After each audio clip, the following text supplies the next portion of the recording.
ओम शांति 23 जुलाई 2020।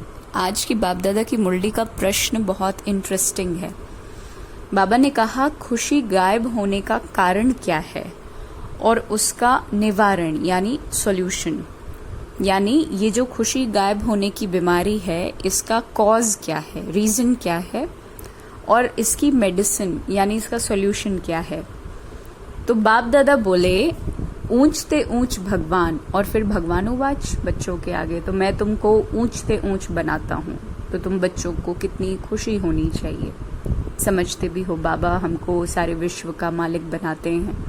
मनुष्य कहते परमपिता परमात्मा ऊंचते ऊंच है, और बाप खुद कहते हैं कि मैं तो विश्व का मालिक बनता नहीं हूँ। भगवानुवाच मुझे मनुष्य कहते हैं ऊंचते ऊंच भगवान, और मैं फिर कहता हूँ मेरे बच्चे ऊंचते ऊंच हैं। सिद्ध करके बताते हैं ना, तो पुरुषार्थ भी ड्रामा अनुसार कराते हैं। कल्प पहले मुआफिक। बाप समझाते रहते हैं कुछ भी बात ना समझो तो पूछो। मनुष्यों को तो कुछ भी पता नहीं है। दुनिया क्या है, वैकुंठ क्या है। भल कितने भी कोई नवाब मुगल आदि होकर गए हैं, भल अमेरिका में कितने भी पैसे वाले हैं, परंतु इन लक्ष्मी नारायण जैसे हो नहीं सकते। वो तो बाबा कहते व्हाइट हाउस आदि बनाते हैं, परंतु वहां तो रत्न जड़ित गोल्डन हाउस बनते हैं। उसको कहा ही जाता है सुख धाम। तुम्हारा ही हीरो हीरोइन का पार्ट है तो तुम डायमंड बनते हो। गोल्डन एज थी और अब आयरन एज है। बाप कहते हैं तुम कितने भाग्यशाली हो। भगवान खुद बैठकर समझाते हैं तो तुमको कितना खुश रहना चाहिए। तुम्हारी ये पढ़ाई है ही नई दुनिया के लिए, और ये तुम्हारा जीवन बहुत अमूल्य है क्योंकि तुम विश्व की सर्विस करते हो। तो बाप को बुलाते ही हैं कि आकर हेल को हेवन बनाओ। तो हेवनली गॉड फादर क्या कहते हैं कि बाबा तो खुद कहते हैं ना कि तुम हेवन में थे और अब हेल में हो, तो फिर से हेवन में जाना है। हेल शुरू कब होता है, तो फिर हेवन की बातें वो भूल जाते हैं। जब से हेल की शुरुआत हुई, कलयुग की शुरुआत हुई, या कह लीजिए देह अभिमान की शुरुआत हुई, तो देही अभिमानी स्थिति भूल जाती है। ये तो फिर भी होगा, तो फिर भी तुमको गोल्डन एज से आयरन एज में जरूर आना है। तो बाबा बार बार बच्चों को कहते भी हैं कि दिल में कोई भी शंका हो जिससे खुशी नहीं रहती तो बताओ। बाप बैठकर पढ़ाते हैं तो पढ़ना भी चाहिए। खुशी नहीं रहती है क्योंकि तुम देह अभिमान में आ जाते हो। खुशी तो होनी चाहिए ना। बाप तो सिर्फ ब्रह्मांड का मालिक है और तुम तो विश्व के भी मालिक बनते हो, यानी ब्रह्मांड के तो हो ही हो लेकिन विश्व के भी मालिक बनते हो। भल बाप को क्रिएटर कहा जाता है, पर ऐसे तो नहीं ना कि प्रलय हो जाती है और फिर नई दुनिया रचते हैं। नहीं, तो बाप कहते हैं मैं सिर्फ पुरानी को नया बनाता हूँ, और बाबा ये भी कहते हैं कि पुरानी दुनिया विनाश कराता हूँ ना, तो तुमको यानी हम बच्चों को नई दुनिया का मालिक बनाते हैं बाबा। मैं कुछ करता नहीं हूँ, ये भी ड्रामा में नूंद है। पतित दुनिया में ही मुझे बुलाते हैं, पारसनाथ मैं बनाता हूँ, तो बच्चे खुद पारसपुरी में आ जाते हैं।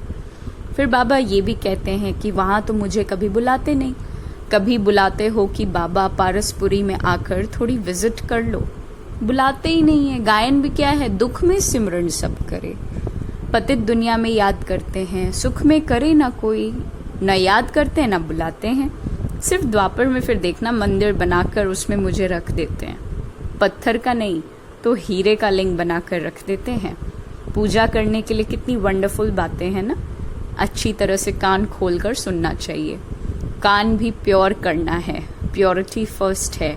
कहते हैं शेरनी का दूध सोने के बर्तन में ही ठहर सकता है, तो इसमें भी पवित्रता होगी तो धारणा होगी। तो बाप कहते हैं काम महाशत्रु है, इन पर विजय पाना है। तुम्हारा ये अंतिम जन्म है, ये भी तुम जानते हो कि ये वही महाभारत की लड़ाई है। कल्प कल्प जैसे विनाश हुआ, हू बहू अब भी होगा ड्रामा अनुसार। तो तुम बच्चों को स्वर्ग में फिर से अपने महल बनाने हैं, जैसे कल्प पहले बनाए थे। स्वर्ग को कहते ही हैं पैराडाइज। पुराणों से पैराडाइज अक्षर निकला है ना। कहते हैं मानसरोवर में परियां रहती थीं, तो उसमें कोई टुबका लगाए तो परी बन जाए। अब वास्तव में ये ज्ञान मानसरोवर की बात है। उसमें तुम क्या से क्या बन जाते हो ना।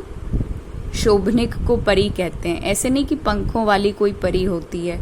जैसे तुम पांडवों को महावीर कहा जाता है, उन्होंने फिर पांडवों के बहुत बड़े बड़े चित्र, गुफाएं आदि बना दी। भक्ति मार्ग में कितना पैसा बर्बाद करते हैं, तो बाप कहते हैं हमने तो बच्चों को कितना साहूकार बनाया, तुमने इतने सब पैसे कहाँ किए, है ना। भारत कितना साहूकार था, अभी भारत का देखो क्या हाल है। जो 100% सॉल्वेंट था, अब वो 100% इनसॉल्वेंट बन पड़ा है। तो अभी तुम बच्चों को कितनी तैयारी करनी चाहिए। बच्चों आदि को भी यही समझाना है कि शिव बाबा को याद करो, तुम कृष्ण जैसे बनेंगे। कृष्ण कैसे बना ये किसको पता थोड़े ही है। आगे जन्म में शिव बाबा को याद करने से ही कृष्ण बना ना। तो तुम बच्चों को कितनी खुशी रहनी चाहिए।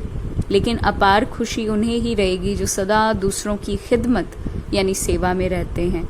मुख्य धारणा चलन बहुत बहुत रॉयल हो, खान पान बहुत सुंदर हो। तो तुम बच्चों के पास जब कोई आते हैं तो उनकी हर प्रकार से खिदमत करनी चाहिए, स्थूल भी तो सूक्ष्म भी, जिस्मानी रूहानी दोनों करने से बहुत खुशी होगी। कोई भी आए तो उनको तुम सच्ची सत्यनारायण की कहानी सुनाना। शास्त्रों में तो क्या क्या कहानियां लिख दी ना। विष्णु की भी नाभि से ब्रह्मा निकला, फिर ब्रह्मा के हाथ में शास्त्र दे दिए। अब विष्णु की नाभि से ब्रह्मा कैसे निकलते हैं, कितना राज है इन बातों में, और कोई इन बातों को कुछ समझ ना सके। नाभि से निकलने की तो देखो कोई बात नहीं होती ना। ब्रह्मा सो विष्णु, विष्णु सो ब्रह्मा बनते हैं, ये बात हुई। ब्रह्मा को विष्णु बनने में सेकंड लगता है, सेकंड में जीवन मुक्ति कहा जाता है। तो बाप ने साक्षात्कार कराया कि तुम विष्णु का रूप बनते हो और सेकंड में निश्चय हो गया। विनाश का साक्षात्कार भी हुआ। नहीं तो कलकत्ता में जैसे राजाई ठाट से रहते थे, कोई तकलीफ थोड़ी थी, बड़ा रॉयल्टी से रहते थे। अब बाप तुम्हें ये ज्ञान रत्नों का व्यापार सिखलाते हैं। वो व्यापार तो इनके आगे कुछ भी नहीं ना, परंतु इनके पार्ट और तुम्हारे पार्ट में फर्क है। बाबा ने इनमें प्रवेश किया और फट से सब कुछ छोड़ दिया। भट्टी बननी थी, तुमने भी सब कुछ छोड़ा, नदी पार करके आए, भट्टी में पड़े, क्या क्या हुआ ना, कोई की परवाह नहीं की। कहते हैं कृष्ण ने भगाया। अरे क्यों भगाया, उन्हों को पटरानी बनाने, ऐसा भक्ति में कहते हैं। ये भट्टी भी बनी तो तुम बच्चों को स्वर्ग की महारानी तो बनाने के लिए किया ना। शास्त्रों में तो क्या क्या लिख दिया और प्रैक्टिकल में देखो क्या क्या है। सो अब तुम समझते हो भगाने की कोई बात नहीं होती। कल पहले भी गाली मिली थी, नाम बदनाम हुआ था, ये तो जैसे कि ड्रामा में नूंद है। जो कुछ होता है, जो कुछ होता है वो कल्प पहले मुआफिक है, फुल स्टॉप। तो अभी तुम अच्छी रीति जानते हो कि कल पहले जिन्होंने राज्य लिया वो जरूर आएंगे। बाप कहते हैं मैं भी कल्प कल्प आकर भारत को स्वर्ग बनाता हूँ। पूरा 84 जन्मों का हिसाब है। सतयुग में तुम अमर रहते हो, वहां अकाले मृत्यु नहीं होती। शिव बाबा काल पर जीत पहनाते हैं, कहते हैं मैं कालों का काल हूँ। कथाएं भी है ना, तो तुम काल पर विजय पाते हो। तुम जाते हो अमरलोक।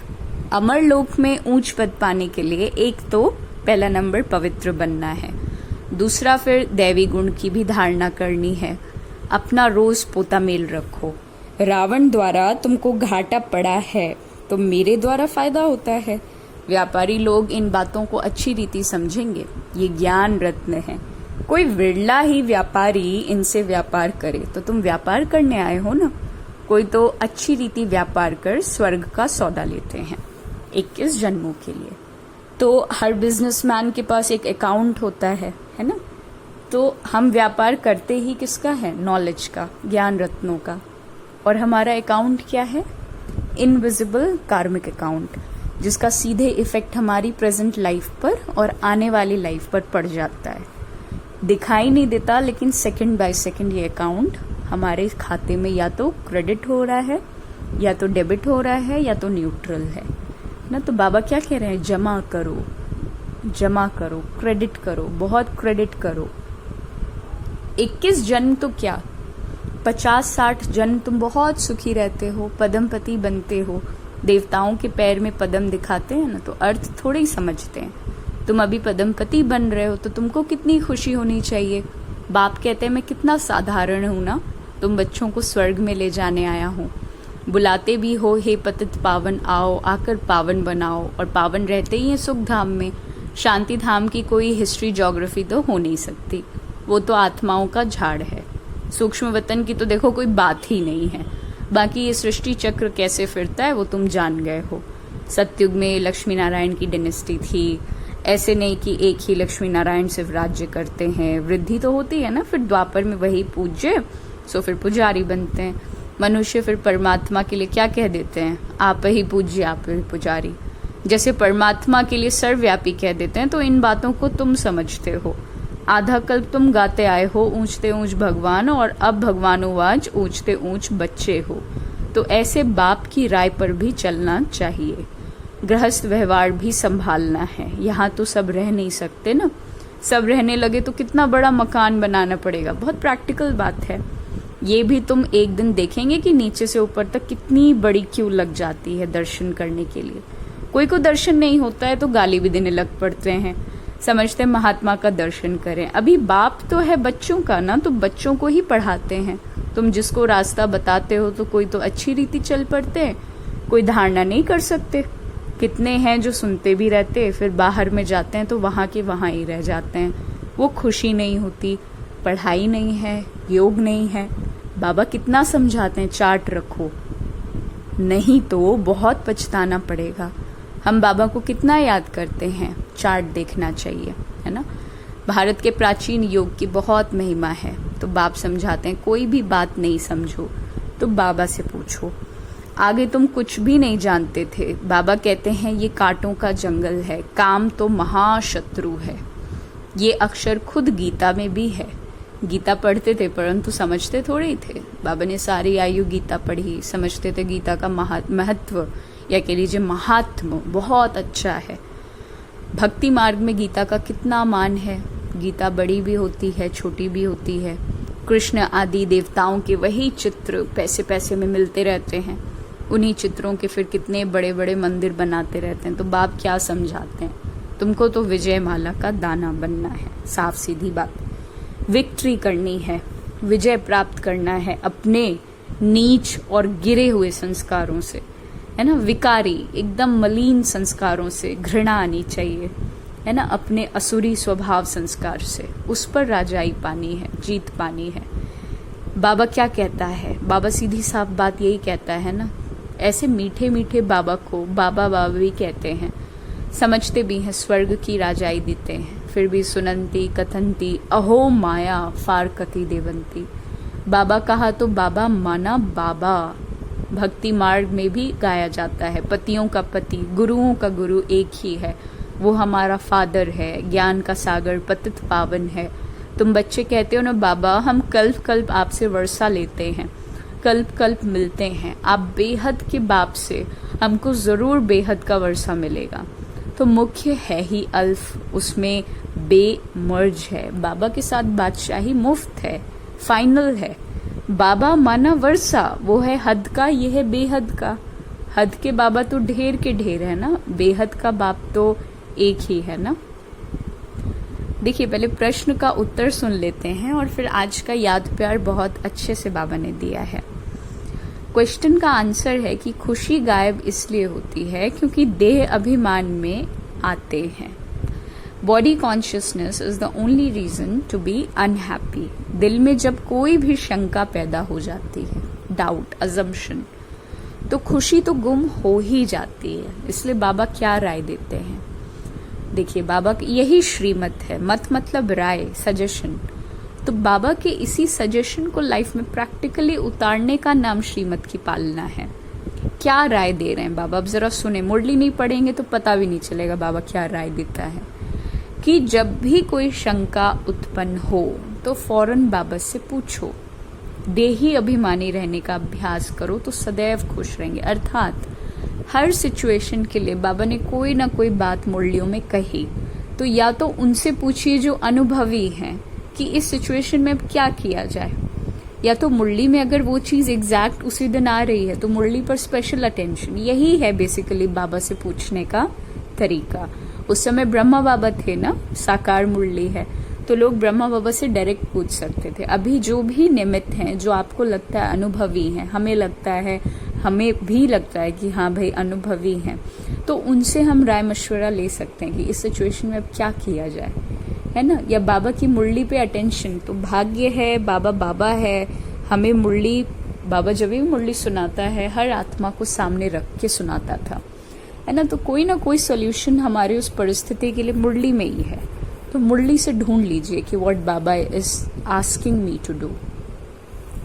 तो आज बाबा ने बोला था, मीठे मीठे 5000 वर्ष बाद फिर से आकर मिलने वाले बच्चों प्रति बाप दादा का याद, प्यार और गुड मॉर्निंग। रूहानी बाप की रूहानी बच्चों को नमस्ते। हम रूहानी बच्चों की रूहानी बाप दादा को याद, प्यार, गुड मॉर्निंग और नमस्ते। बहुत कुछ बाबा ने समझाया और सार में कहते हैं, मीठे बच्चे, ये तुम्हारा जीवन बहुत वैल्यूबल है, बहुत बहुत वैल्यूबल है, अमूल्य है, क्योंकि तुम श्रीमत पर विश्व की सेवा करते हो, गोल्डन लाइफ जीते हैं ना, एक बिल्कुल अच्छा साफ सुथरा, एक पवित्र प्योर लाइफ, अच्छा खान पान, रहन सहन, टाइम, स्केड्यूल, रूटीन, व्यवहार, इन सभी चीजों पर काम चल रहा है, तो इसीलिए अमूल्य लाइफ है। इस हेल को हेवन बना देते हो। तो धारणा के लिए मुख्य सार क्या हुआ फिर? स्थूल सूक्ष्म खिदमत यानी सेवा कर अपार खुशी का अनुभव करना और कराना है।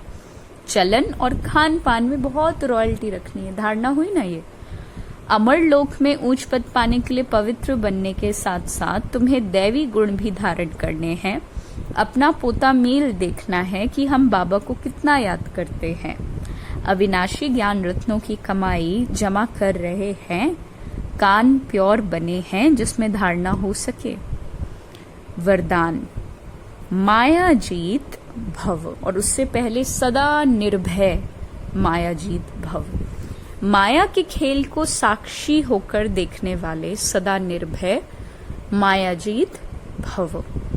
समय प्रति समय जैसे आप बच्चों की स्टेज आगे बढ़ती जा रही है, ऐसे अब माया भी वार नहीं होना है। माया का वार, ऐसे अब माया का वार नहीं होना चाहिए।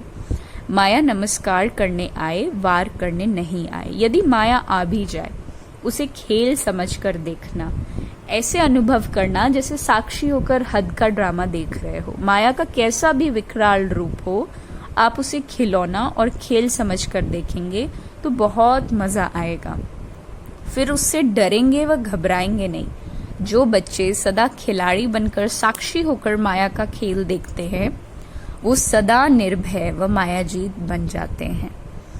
और स्लोगन है, ऐसा स्नेह का सागर बनो जो क्रोध समीप भी न आ सके। ओम शांति।